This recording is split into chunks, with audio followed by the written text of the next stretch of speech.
Hello, everybody.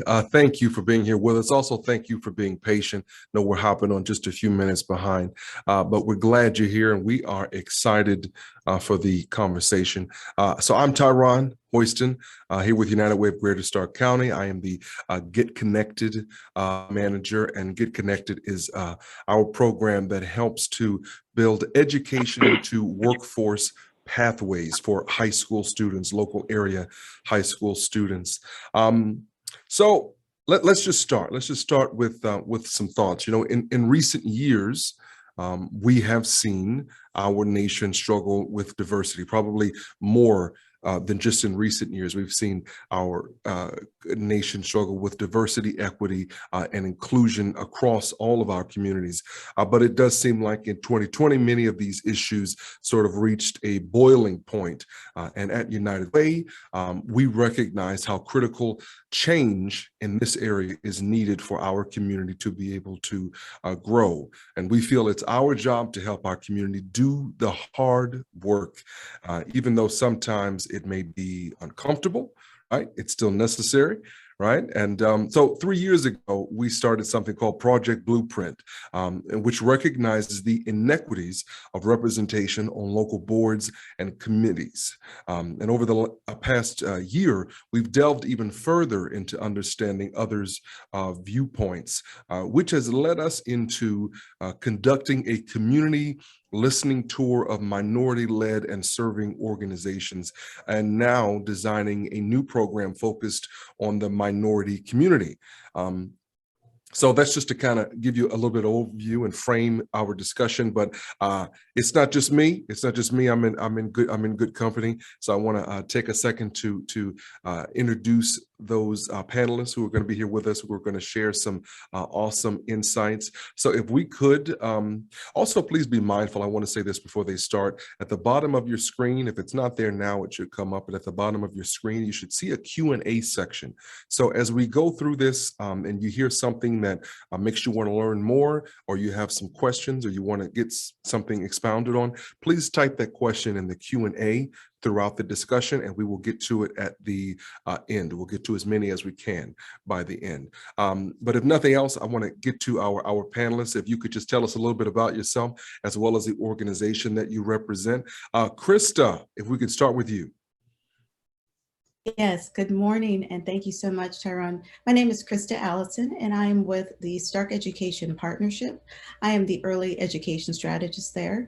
I also have the privilege of working with the Stark County Educational Service Center and providing support and services to our state support team, Region 9, which is an arm of the Ohio Department of Education. And part of my focus as well today is also representing the Dismantling Racism Coalition of Stark County. So thank you for having me today. Absolutely, absolutely. So Darnell is calling in. He's here. He's calling in. Darnell, are you there? Yes, I'm here. I want to excuse myself since I'm on the phone and not in the office how I originally planned. But my name is Darnell Tucker. I was originally involved with Project Blueprint. I was at the University of Mount Union. I've recently gone through a transition. I'm now at Allegheny College, the director of the Idea Center, their diversity and inclusion office. And I am in my second week, so I'm excited, but I can contribute a lot of things that I've gone through as far as diversity, equity, and inclusion, learning with Project Blueprint and Flo. She has been amazing, so thank you. Awesome. Well, congratulations on the new job, and don't worry too much about not being able to be on camera. We know, especially over the last over a year, we understand how how things can change. So we're flexible. We're just glad to at least have your voice. But last but certainly not least, Flo. Yes, thanks, Tyron. My name's Flo Ginanni, and I am with United Way of Greater Stark County. I am the Project Blueprint Director, which you will hear a lot more about what Project Blueprint is later. But also my role includes leading our efforts toward diversity, equity, and inclusion within our organization and within the community. And you'll hear more about that as well as we go through this panel discussion. Yes. Beautiful, beautiful. So once again, a big welcome to all of you and a big thank you for being here and for agreeing to share. So I want to say alongside the community work that is happening, we recognize here at United Way how important it is for us to model these behaviors and truly be a leader for change. So Flo, I want to come back to you to see if you can talk to us about what action United Way is taking to advance diversity, equity, and inclusion inside our own organization. Okay, thanks, Tyron. So like you said earlier, about 3 years ago, we did launch the Project Blueprint program because we decided to be more intentional about our DEI efforts. And so the first thing we did was launched the Project Blueprint program. Then 2020 came, along with the COVID pandemic. We also saw a lot of racial unrest and injustice, which culminated with the murder of George Floyd. Like most organizations and individuals, those events really highlighted the need to like really step up and to be more bold in our work and showing up in those spaces of DEI work, diversity, equity, and inclusion. And United Way saw it as an opportunity to be a leader in these spaces. That meant we had to start with taking a deep look inside. You can't lead, you have to lead by example. So we can't ask other people to do things or to make changes that we're not willing to do ourselves. So we took a deep look within. One of the things that we started with, so we developed core values, a set of core values a few years ago. One of those core values is inclusion.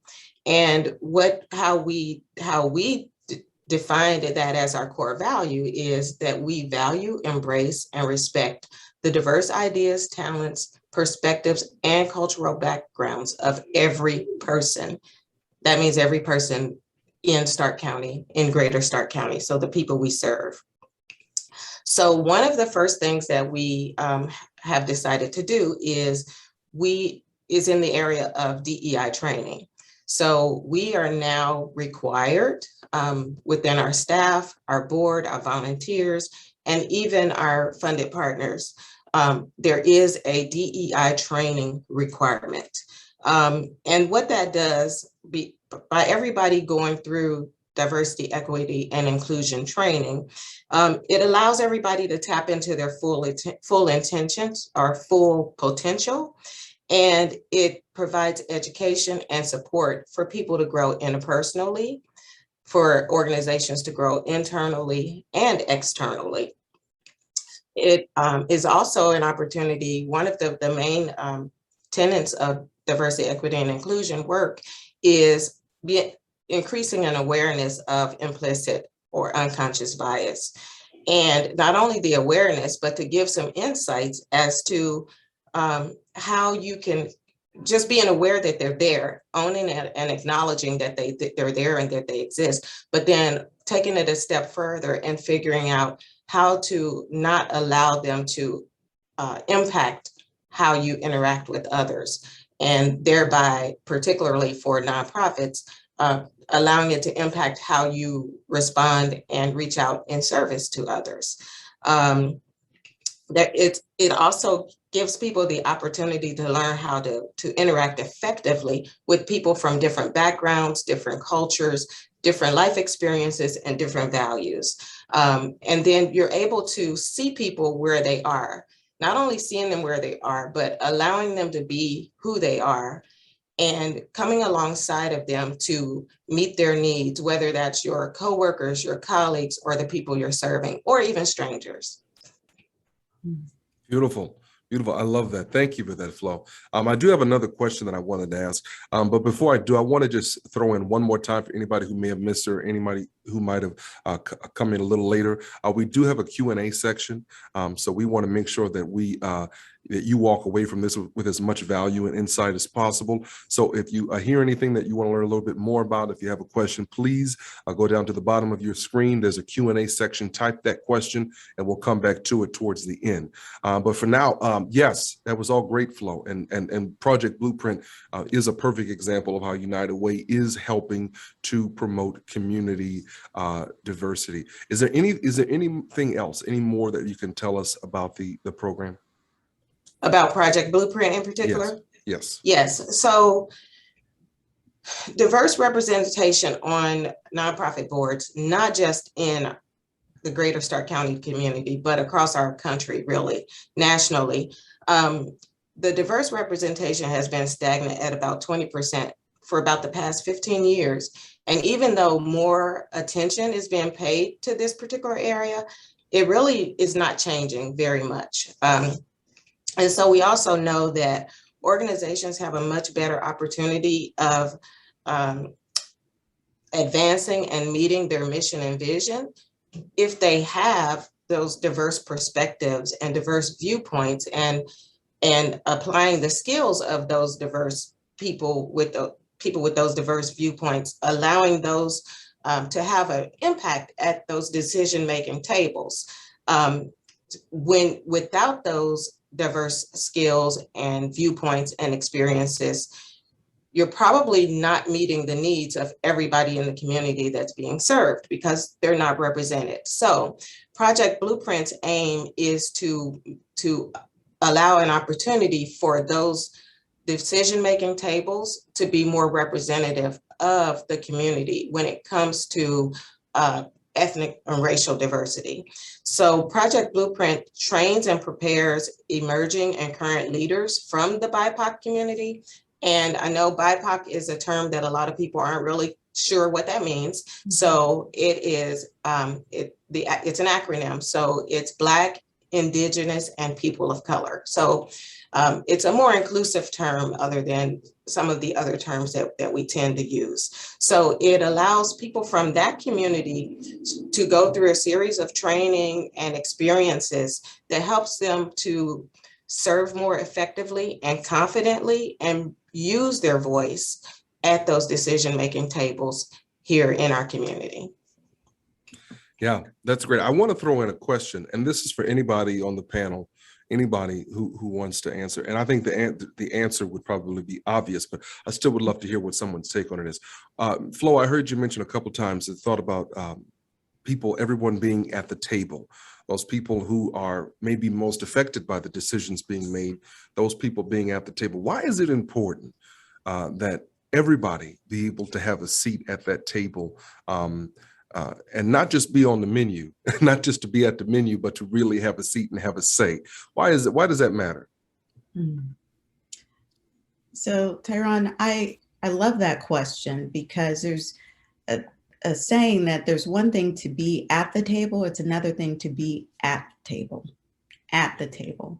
And so that leap of being at the table is so critical for everything, all the reasons that Flo stated, but those diverse opinions, those diverse perspectives, that weaving that happens with that, I think makes the organization even more richer, more holistic, and it represents the community in such a more holistic and a more authentic way.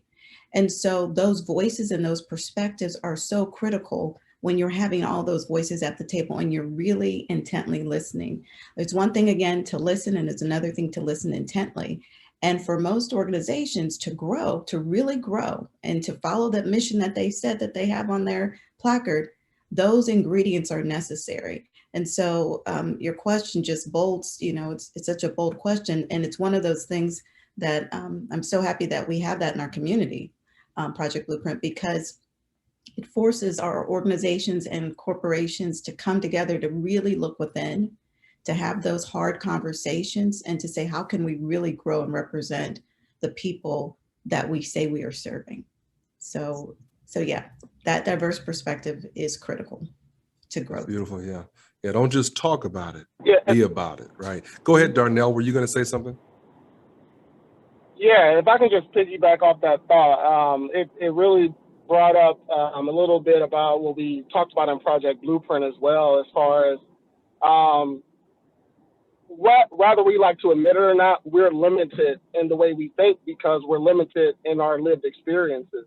So when we bring other people to the table, even though we're all well-intentioned, we all don't have the same lived experiences as one another. So it's really important when we start talking about intersectionality and how everyone crosses each other. So just because a group of Black people are in a room, that doesn't mean that the room is very diverse. So are we talking about class? Are we mentioning that when we're making these policy decisions? Are we also mentioning social economic status? Because if we all can bring our not only diverse selves, but diverse thoughts and diverse ways of thinking to the table, then that's when you really have everyone included in this process.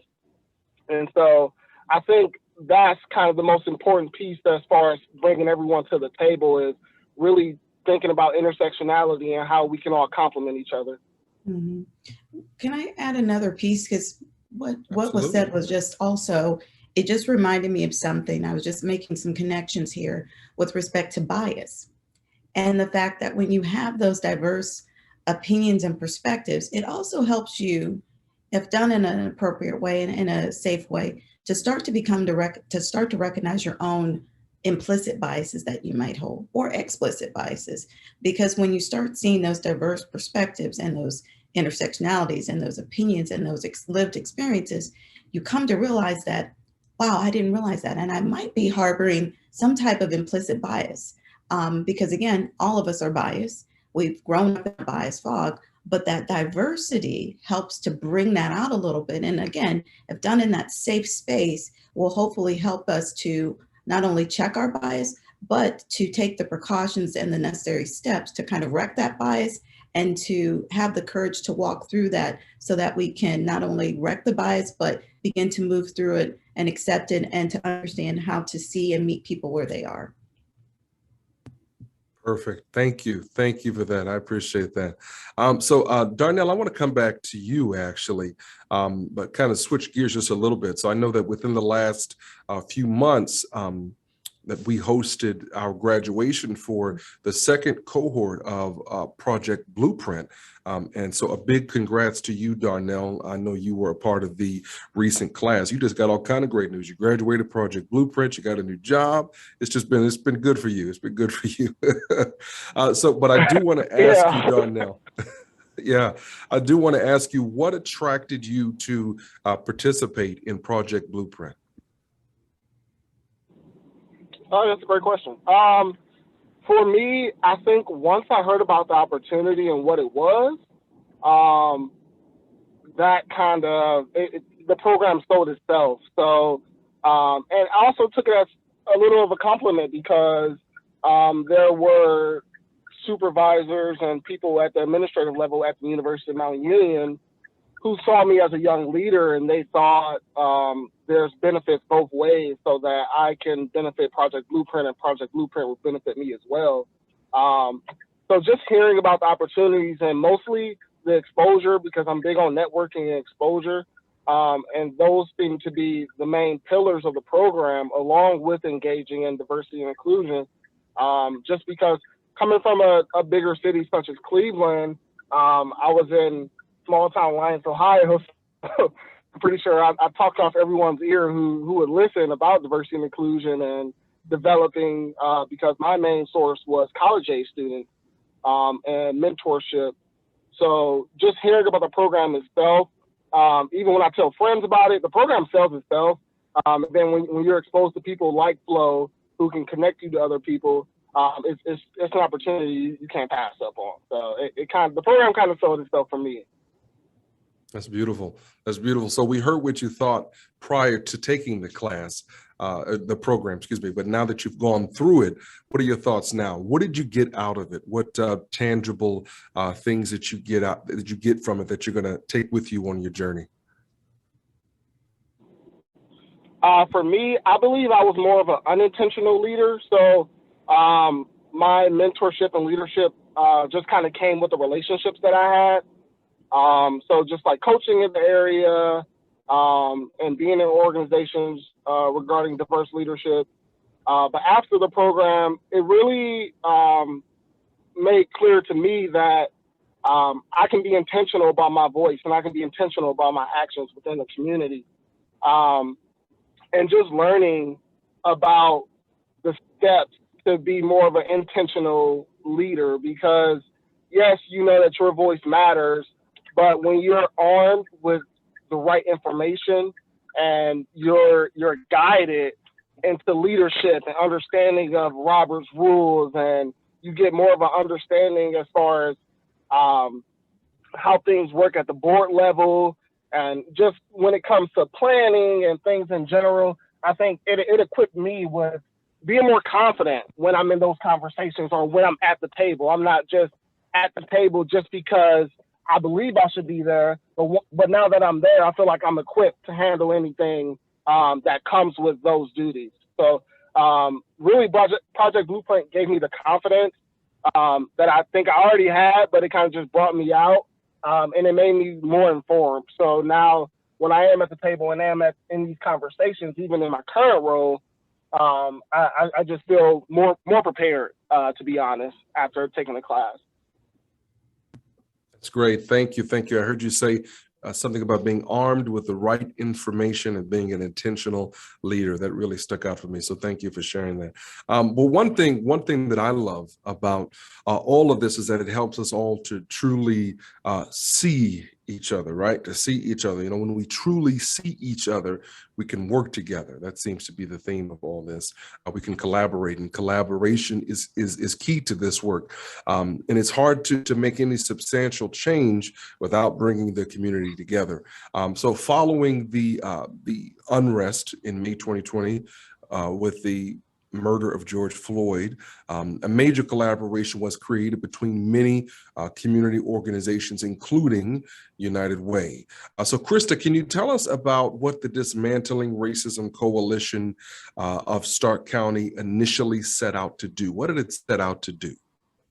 Yes, and it is exactly just that. That unrest really brought some really collective minds together to begin thinking about what can we do within our community to focus on basically shedding a light on racism and systemic racism within the community. And thanks to the collective minds of United Way and the YWCA, we began looking at a challenge that was originally developed by Dr. Eddie Moore Jr. and Debbie Irving. And it was a challenge that really focused on giving time and space to looking and exploring racial equity, social injustice, and creating activities that focused on addressing dismantling racism. So about a year ago, we're at our year anniversary, the Dismantling Racism Coalition of Stark County was created, and we introduced what was called the 15-Day Unity Challenge. And there were several organizations, Child and Adolescent Behavioral Health, Coming Together Stark County, the Greater Stark County Urban League, Kent State University at Stark, the Ohio Department of Education State Support Team Region 9, the Stark County Collaborative on Race Relations, Stark County Education Partnership, Stark County Educational Service Center, Stark County Health Departments and Local Health Departments, Alliance, Canton City and Massillon, Stark County Mental Health and Addiction Recovery, United Way of Greater Stark County, and the YWCA came together and said, this is what we're going to do. So we launched this 15-day challenge.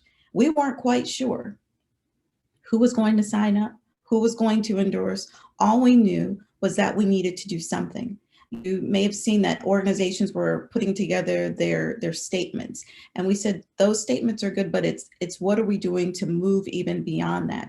And so what the challenge it ended up doing was more than what any of us could have ever expected in terms of the number of people that participated and the conversations that we started to have around this inequity and the injustices that we were starting to see.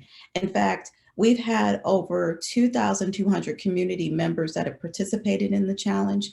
Over 50 organizations have made public comments of their support by endorsing the challenge. And we've been looking at this as really 365 days plus, and we just continue to keep moving forward with that. One of the things that I've been amazed by are the experiences of those that have participated in the challenge. And one of the things that came to mind is that a participant said that it was important for us to immerse ourselves in a diverse group of people so that we are constantly hearing different perspectives. And so by taking people through that challenge, it wasn't only an external look, it was also an internal look. And so even now, that challenge exists. We've done some different things where we've been able to take the 15-day challenge.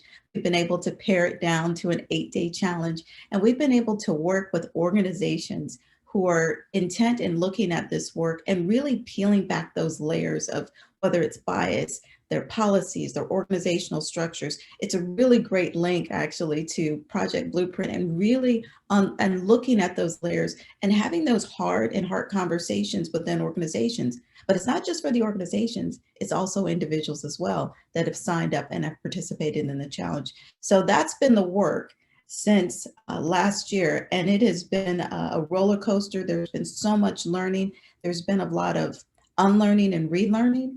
And I think that it's also been a time of, for many, as we've had these conversations, and Flo, you can attest to this, where there's been some healing too, because you don't know what you don't know. And for some, it has been this process of, wow, I never knew that. I never knew that I had biases. I never knew that other people had biases toward me. And so we're hearing these types of conversations and those reckonings, and we're also seeing where people are saying, I want to learn more. And they're shocked and surprised that they say, you know, I didn't learn this in school. I never learned this. But we're all coming, we come at it from a point of, this is where you are, and how can we continue to grow? And we also let everyone know as we go through this process of dismantling racism, that it's a lifelong journey. And so with that, that's been the work of the coalition, and we're excited because we're going to be rolling out some new pieces this year, but the work is continuing to move forward. It's been one of those things where it hasn't just been about that particular moment last year where we said we were going to do something. This has been about a movement, and our commitment is to continue to move forward to dismantle racism in our community. And as you can see from the logo, I don't know if folks will have an opportunity to visit our website, but within the logo, there's an embedded statement of the Unity Challenge, and it says, this has to end. Yes, we just got a chat to everyone. Someone said they love the comment. You don't know what you don't know. You don't know what you don't know. So you might as well go try to learn. You might as well go try to learn and constantly be hearing different perspectives, as I heard you say, Krista. Thank you for that. I also see all the questions that are popping up in our Q&A section. So thank you all for engaging and posting those there. But Krista, I do want to ask you now, so following the Unity Challenge, how has the coalition continued to engage the community? Oh, well, we've been busy. We have been busy. We have been busy. We have launched not only the coalition, not only has coalition launched the challenge, but we launched again this 8-day piece because we found that, you know, the 15 days was good, but we want to take and focus specifically on 8 specific topics. And so we created the 8-day challenge. And then with that, we created online community discussions. And we were hosting these, it was kind of like a lunch and learn, and they were designed around education, privilege, and allyship. So when we launched that in December, we weren't quite sure how many people would join that, but it was phenomenal because people had done the challenge and they said, hey, we've done the challenge. We want to engage in these conversations. And so we asked individuals, do you want to continue this? And it's nothing like asking people what they want to do, you know, and you're planning with them versus planning, you know, outside of them. They said, yeah, let's continue. And so with that, with Black History Month, we started to introduce new information. For example, one of the things that we introduced was, why didn't I learn this in school? It was a social media campaign, and we had just different pictures that we would show with information. And I remember as Flo and some of the members of our committee worked on it, it was amazing because some of the pictures that we were reviewing and the information, we even said, we didn't learn that in school. What we found was that some of the information, as you talk to maybe the children that are currently in school, they were learning the same thing that we were learning. And so our focus was, how do we expand that? And so we started to look at that. We started working with other organizations, for example, the Stark County Human Resource Association, giving voice to anti-bias practices, because we thought it was important to talk to human resource officers as well about anti-bias practices. we've continued to have our online discussions, and we've kind of opened that up a little bit differently since March by creating what we call these case studies. I call them autopsies. And so we kind of break apart these different systems of conversation. So our first case study was on education, and we looked at Brown versus Board of Education. And again, it was a spinoff on why didn't I learn this in school and little known facts. And so we started to have those particular conversations. And what started off as one case study on education became, I think, a 3-part series, because we just couldn't cover all the information. There were so many questions. And by the time we looked up, the hour was over with. And so from there, we're moving into our behavioral health conversations, which we're now on part 2 of that because of the questions that are coming from that as well. We've had conversations with students that have been part of our Youth Leadership Academy. We have had conversations regarding LGBTQ IA plus community. We've had conversations all throughout our community. And so we continue to have these community conversations because we're finding that within the conversation, not only are we learning, but others are learning well. The other piece that I'm excited to say is that we are part of a project called the Divided Communities Project. And that's through the Ohio State University. And it's a project that we got accepted into or part of and just started this summer, where other communities throughout the country are part of this project. And so we're coming together with them to be able to look at solutions, have those hard conversations about what's happening in your community and how can we take what you're doing in your community and maybe pair it and bring it back to our community. So we're currently involved with that. And for this new year, we're going to be rolling out a whole new level of challenges and information and blueprint information. And one of the things we did create was a playbook. We're working on a playbook where we can actually help companies have more of an equity-oriented lens. We want to help them develop that lens with their practices, their policies, their hiring. So we're working to create that. And we're also working on what's called an oral history project for Stark County to share some conversations of the history of Stark County, its diversity, its wealth. And so those are some of the things that we're working on. But as you can see, and what you've heard is that we have not stopped. We have not stopped since the challenge was introduced, and we're continuing to push out more products and work, but a lot of that is based off of the things that we're hearing from within our community. Great. Yeah, we're also hearing great things right now in real time in our chat. Constance and Monica are saying, giving their praises. So we appreciate that. So I want to talk as we begin to wind down. I do want to talk about the United Way's development of the Champions of Change program and the funding for minority-focused programming. Flo, can you talk to us a little bit about this program and what's being developed there? Sure, I can. It is a program that is in its developmental stages, but it is coming about as a result of what Tyron mentioned in his intro about us doing the listening tour.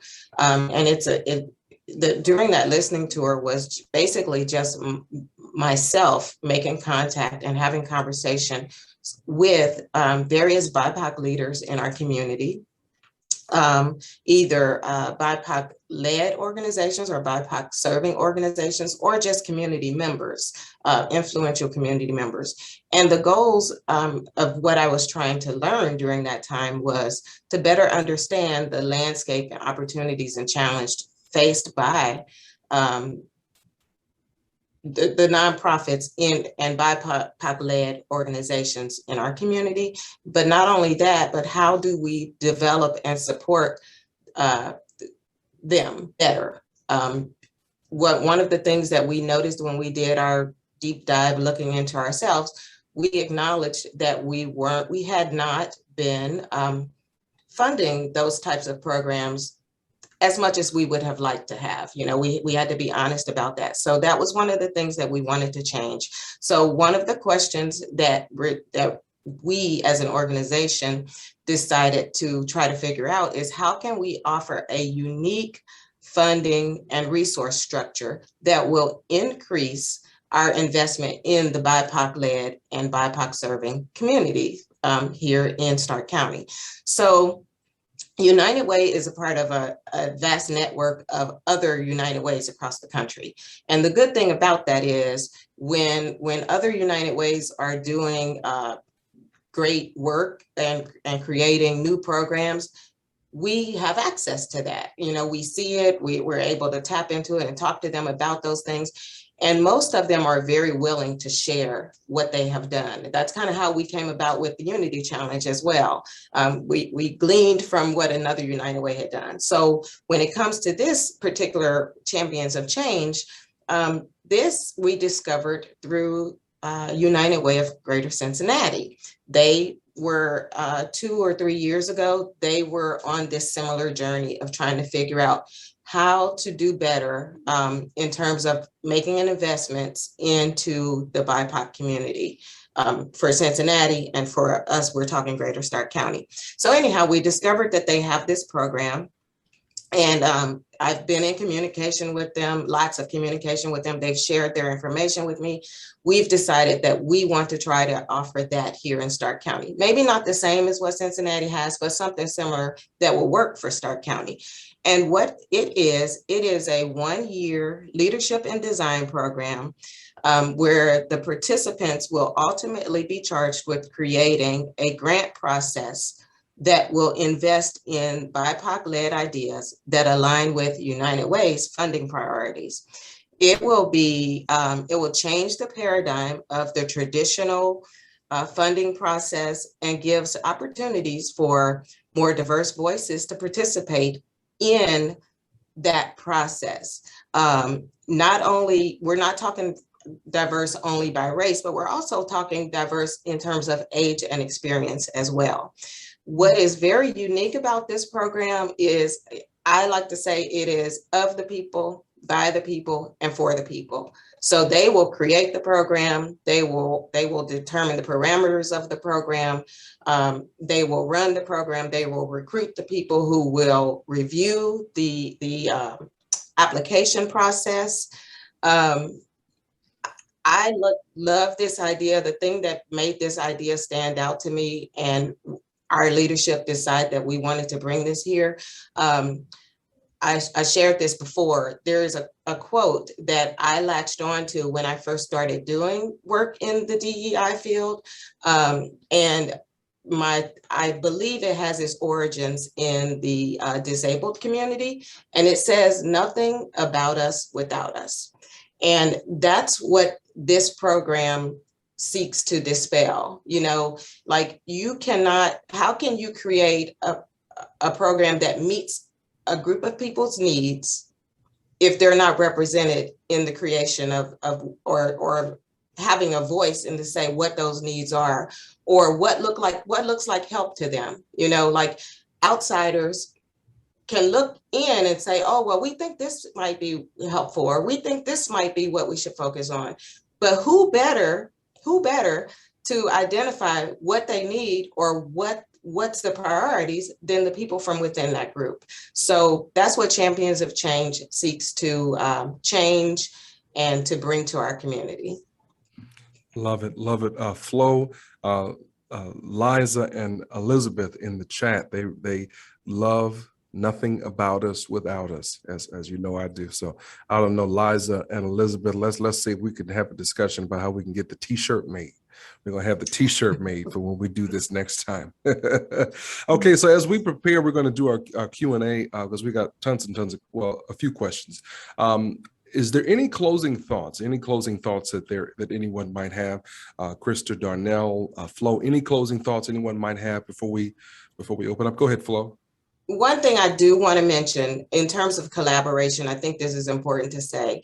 We, United Way, is also collaborating with Walsh University. We are developing and will be launching a college version of Project Blueprint. And that is set to start in October of this year. And what is really cool about that is one of their staff people who came through Project Blueprint. She's now currently the Dean of Students, I believe, at Walsh. She came through cohort 2 of Project Blueprint. She is helping me create that program and will be very instrumental in rolling that program out, because we feel like that is an important place for the youth to start thinking about how they can lend their voices to their communities. Hopefully it will be Stark County, but they are college and university students. So there's a good chance they might take those skills and take it to another community. But we just thought that was a great opportunity to start pouring into the youth, the younger people, the young leaders, the up and coming leaders that will be taking on these roles, because at some point, us older people, we will phase out, and we need to be raising up the next generation of leaders. So this program at Walsh is a pilot. Hopefully, eventually, we will start being able to see that at other local universities and colleges down the road. So. Wonderful. Thank you. Thank you. Okay. So we have a question from Joelle. Joelle says, very grateful for the work of Project Blueprint to raise opportunities for recruiting BIPOC board members and the education and conversations created through the ongoing work of the Unity Challenge. How can organizations better recruit diverse employees, team members, and make sure their employment opportunities are getting in front of a diverse audience? Any questions on that? How can organizations better recruit diverse team members and make sure they're getting in front of a diverse audience? Anybody have anything? Yeah, Darnell, were you going to say something?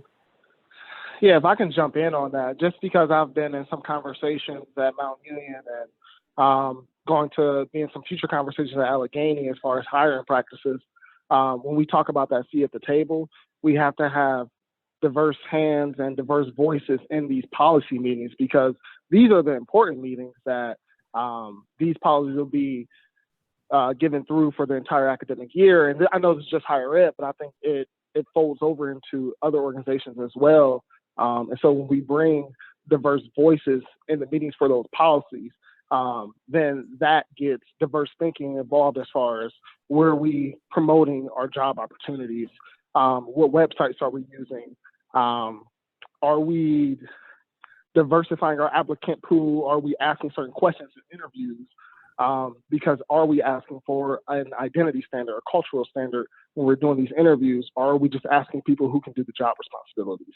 And I think once you get people in the room to start asking those questions, that's how you can really diversify your employment and who you're presenting your company to. But I also think it starts at the ground level, because if your company has an identity, a diverse cultural identity, then I think that becomes the expectation of the employees you hire. So that's just my point of view as far as some of the things organizations can do. And Thank you. I would agree with that. I use the word equity-oriented lens. And so looking at things with that lens in terms of the practices and the policies that are written are also critical. I know that when we talk about it from even an education standpoint of recruitment of whether it's K-12, where are you actually recruiting? When you're going to your universities and colleges, are you expanding that pool? Are you looking and actually recruiting in universities that are historically Black? Are you looking in other sectors? And so using that equity-oriented lens in terms of what you think and how you say and what you do is also important in every aspect of that. And that would include what was just already mentioned in terms of who's around the table. But I think using that term is helpful because it then can guide those conversations moving forward. Beautiful, beautiful. Okay, so I have another question from Elizabeth. Elizabeth, and this may be an interesting one. I thought it was interesting to see what the perspective would be. She said, would it be more appropriate and or inclusive for an organization to use the terms Black, Indigenous, and people of color or BIPOC more broadly in our DEI strategy discussions with respect to racial, ethnic representation? Anyone have any thoughts on that?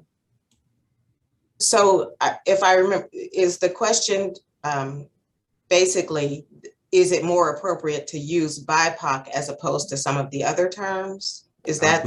I believe that's what she's saying. Yes, she just said yes. Okay. That's what she meant. Okay. So, I mean, I think sometimes it comes down to personal preference and personal choice or whatever when it comes to the various terms. For me personally, I feel like the term BIPOC is a more inclusive term and less offensive term. It does require you to explain it a little bit more, but I do feel like it encompasses all, when it comes to racial diversity, that it encompasses more than some of the typical terms that we have been using. I know that there has been some hesitation with certain organizations, whether to switch to using that or not, just because it is fairly new and there's a lack of understanding. But I think it's also an opportunity to have a deeper conversation. So if you are using the term BIPOC and somebody says, oh, I don't know what that means, it's an opportunity to have that deeper conversation, which can lead to growth and understanding. But that's my take on the terms. I know various people are okay with their personal preference is one term over another. But when it comes to organizations, I think it's got to be up to that individual organization as to how they want to be represented, and what are the factors that they consider in making that choice. I know for us here, we've been talking about just what sounds more inclusive, what is less offensive, what term will people more readily identify with. Thank you. Thank you. Okay, so I have another question. I guess the question, this one might be more for you, Flo. It says, is the Project Blueprint cohort, Elizabeth says, thank you. I want to make sure you didn't miss that. But the next question is the Project Blueprint cohort starting in September going to be live or virtually given in the state of COVID? Well, I'm stepping out on faith, and I am believing that it will be live and in person, all 10 sessions, starting from September 16th through November 18th. I'm putting it out there. I love it. I love it. Okay, one last question. There's one last question. Krista, this question looks like it's a little more directed toward you. It says, what communication channels or networks did you have or create in terms of inviting people into the programs you developed? In other words, who has your audience primarily included? That's a great question. So the communication channels that we used were social media. Obviously, so whether it was our Facebook, we actually created a Facebook page. We actually have an actual website page that people can go to, Dismantling Racism Coalition, that they can go to as well, which hopefully will be able to pop up. And then from that, as people signed up for the challenge, we would then continue to communicate with them because we had their information. We could communicate with them. And then honestly, some of it came from word of mouth. As we continue to have these conversations, we would tell individuals, bring a friend, invite someone else. And so they would do that as well. We hosted live Facebook conversations actually last August through our Kent State Stark partner. And those live Facebook conversations also are still out there, and they're still watching. I think people are watching them even now. And so with that, they're watching those Facebook conversations, they're logging into the community conversations that are being hosted, they're going onto the website, and they're telling others. So that's how we've been communicating the message. The goal is to continue to really have this as a grassroots effort, which, believe it or not, it started that way and it's continued to expand that way. And what we know is that as it continues to grow and others tell other people about it, they tell other organizations about it, we've been able to grow from that. So I'm not sure who asked that question, but what I would say is tell 5 friends and tell those 5 friends to tell 10 friends. And then we continue to add on to this particular movement, because there are things that are happening currently now within our current legislation, within our that are kind of sitting there, that are legislation that's being proposed that we're bringing up to individuals about. There's things that we're creating with respect to our playbook. We're looking at a new challenge 2.0. And what we're hoping to do is to be able to communicate and get that message out to others. One of the things that we've talked about with respect to our Divided Communities Project, and I want to mention this, is that we are looking at an asset mapping process and really looking at different organizations, different systems to really basically untangle and look at the systemic racism and the isms that have happened. And so that's a project that we are taking on as a part of our asset mapping. And we believe that with that, that will also be another communication mode in terms of really communicating the message of dismantling racism. I think that our oral history project, when that takes off, that's also going to carry wind as well. And just the work that we're continuing to do within the community. So look for more information on our website, look for the information on that Facebook page, and know that you can contact any of the organizations that are listed that have members, and we'll continue to keep you in the loop. In fact, I know we're always looking for people to come and help support the work. So if you are interested, this is a plug here. If you're interested in continuing to support the work and helping to dismantle racism in Stark County, we welcome you. And we say, come and help us with this effort, because this is an effort that's going to take all of us. And you know, I use this quote often as a part of this. Basically, when you know better, you do better. And that's a conversation, and that's a quote from Maya Angelou. So what we're trying to do is to continue to help people know better so that they can do better. That's right. When you know better, you do better. And you don't know what you don't know. You don't know what you don't know. We're just going to tie everything together, huh? Beautiful, beautiful. Are there any closing thoughts from any of the panelists? I wish I could give you a standing ovation. I'm sure everybody, wherever they are virtually, is giving you a round of applause for your time and for your insight, your very valuable insight. You know, they say some people gave their 2 cents. I think y'all gave 75 cents today. It was really, really good. Anyone have any final thoughts? Any final thoughts at all? Yeah, I do have a closing thought. Just about the question about the BIPOC that Flo answered. And so I think when organizations use BIPOC instead of diversity, I think it's being more intentional about their efforts. So you can say diversity efforts, you can say inclusion efforts, but when we talk about diversity, in my opinion, I think diversity has been watered down a little bit. So now, even though it's a good thing, it includes everyone. So now diversity includes diverse thought. Or you can say you're going to bring in someone who is not from the Midwest. Is that considered diverse? So I think when an organization says BIPOC, they're being more intentional about their inclusion efforts. And that was just my thought about that. I appreciate that. Darnell, do you feel the same way about the use of a minority? Do you feel like that isn't zeroed in enough? Do you feel the same way about that? I want to say it deals with context and how we're using it, because it can be intentional at times. Gotcha. Because when we say minority in the higher ed aspect, that can be students who are above a certain age, students from different experiences. So I think including minority, I don't think it's in that same bubble as far as being watered down. But for me, I don't use it just because I try to use more intentional words or phrases and actions. Love it. Love it. Okay. Well, I appreciate that. Awesome stuff all around. One more time, a big thanks for everybody. So the thing today is to be intentional, learn something, have an ear into some perspectives from some people who may not be from the same place that you are, and have an open mind and an open heart. And who knows what we can do together. There is an African proverb that says, if you want to go far, go alone. No, that's wrong. It says, if you want to go alone. If you want to go far, go together. So this is all about getting us all to go together. And in the end, we'll all win from that, right? So a big thanks, everybody. I appreciate all the engagement in the chat, as well as the questions that we've gotten. And I think that concludes it. Thank you, everybody. Thanks a lot.